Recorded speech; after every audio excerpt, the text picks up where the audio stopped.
finish an album. You just looking, sitting always looking for what you can do better, and you don't get it. And we started to synchronize was really bad. It took about 15 or 20 seconds before it was synchronized. There was a sound, you have to do a code before so it should synchronize. So slowly it sounded.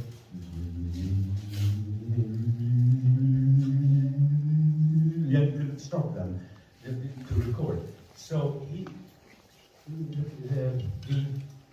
recorded 23, 22 vocals.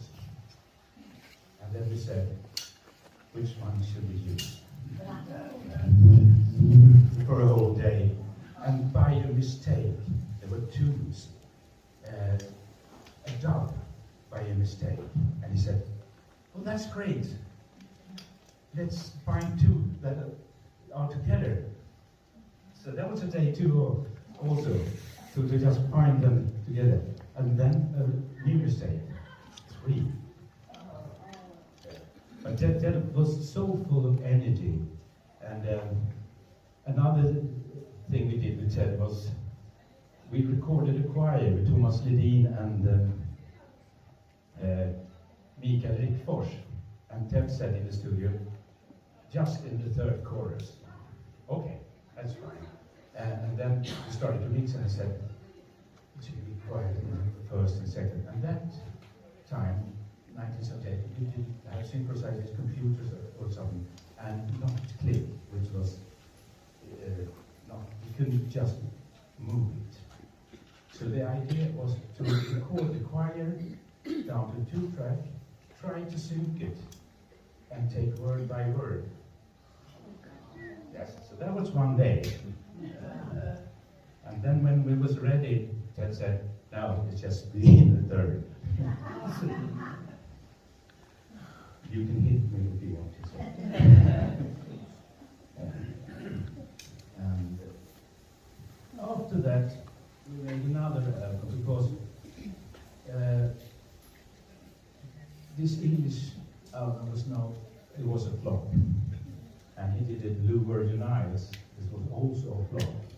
It was the most expensive album recorded in Sweden at that time.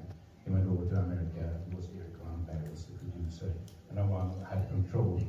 And I asked Ted, did the record company say anything when it was ready and it was so expensive? No.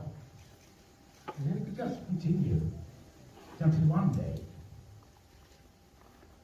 Stig Anderson called, oh, can you come to the office, Ted? And he goes to the office.